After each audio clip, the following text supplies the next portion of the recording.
Жители столицы Коми просят городские власти обратить внимание на автовокзалы. Особенно ждут этого те, кто этими вокзалами пользуются – пассажиры городских и междугородних автобусов. Люди жалуются на разбитые дороги и тротуары. Ревизия здесь, очевидно, нужна. За 10 лет ремонта на этой территории, по всей видимости, не проводили. Дарья Вологжанина продолжит. Знакомство с городом начинается с вокзалом. Гости города ждут каких-то особенных впечатлений от столицы. Но не тут-то было. Ямами встречает нас Сыктывкар. Это территория нового автовокзала.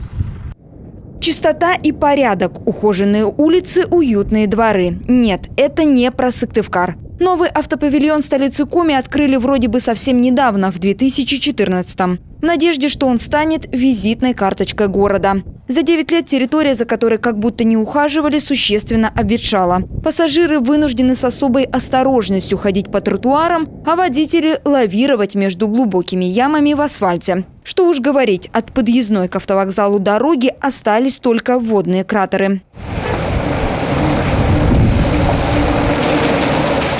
Все бы ничего, для водителей автобусов тут и место для разворота есть, и большая автостоянка. Вопросы вызывает только качество обслуживания территории. И это не только о комфорте водителей, в первую очередь пассажиров. Асфальт плохой, а так вот ничего, хорошо. Только здесь вон, смотрите, какая она, грязь такая. Это сейчас сегодня вот подмели, видать, наверное. А дорога, смотрите, какая, да, остановки. Это же страшное дело вообще. Они потом останавливаются, эти высокие бабушки как лазят. То на коленях поднимаются, то еще что-то. Есть и те, кто ностальгирует по старому автовокзалу, тому, что на Заводской 13 в Кируле. После открытия нового о нем совсем забыли. Там, конечно, удобней. Всем там удобней. Сюда очень, знаете, вот даже с районов приезжают, туда и то удобнее им добираться, чем вот сюда. Там бы очень хотелось. Все хотят там возобновить, но не знаю, что получится. О том, что здесь когда-то был автовокзал, напоминают только старая вывеска и знак остановки общественного транспорта. Покошенные от старости скамейки и выбоины на проезжей части намекают на то, что за территорией особо никто не следит. На фасаде объявление об аренде.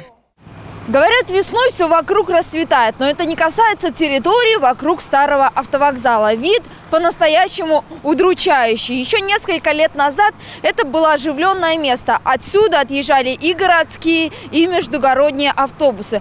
Но все изменилось, когда старый автовокзал закрыли. Здание теперь пустует и потихонечку с каждым годом приходит в упадок.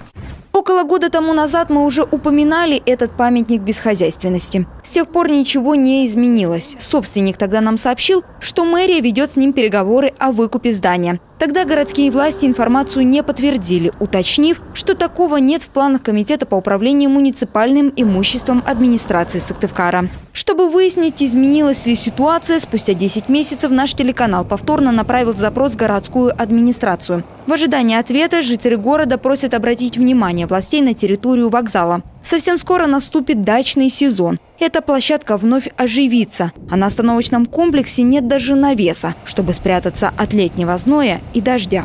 Дарья Вологжанина, Алексей Паршуков, телеканал Юрган.